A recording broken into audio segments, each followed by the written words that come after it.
Devant vous se dessine l'école Gaston Bricou et l'ancien château seigneurial.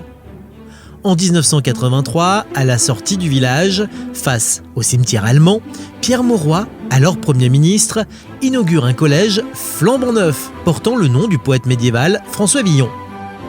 L'ancien collège, ici même, est bâti en 1962, se retrouve alors sans affectation. Vers la fin des années 80, la commune décide d'y regrouper les élèves de l'école primaire, qui occupaient les sites séparés des anciennes écoles des filles et des garçons, et lui donne le nom de Gaston Bricou, en hommage à celui qui fut maire et premier directeur du collège. À noter que l'édifice se trouve approximativement sur l'emplacement de la résidence des derniers seigneurs de Walincourt.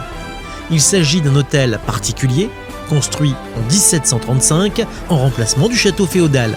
Cette résidence fut détruite en 1828. Tournez-vous à présent et découvrez derrière ces murs la résidence notariale.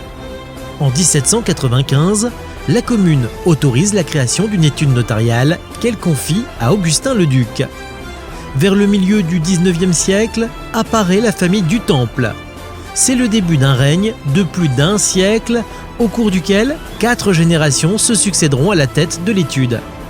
Henri Gabriel sera le premier. Il signera en 1847 l'acte de vente à la commune du bâtiment, appelé à devenir le premier bâtiment scolaire connu. Et c'est à lui que l'on doit la construction de cette résidence, appelée le château. Cette magnifique demeure bourgeoise a sans doute été érigée aux environs de 1860.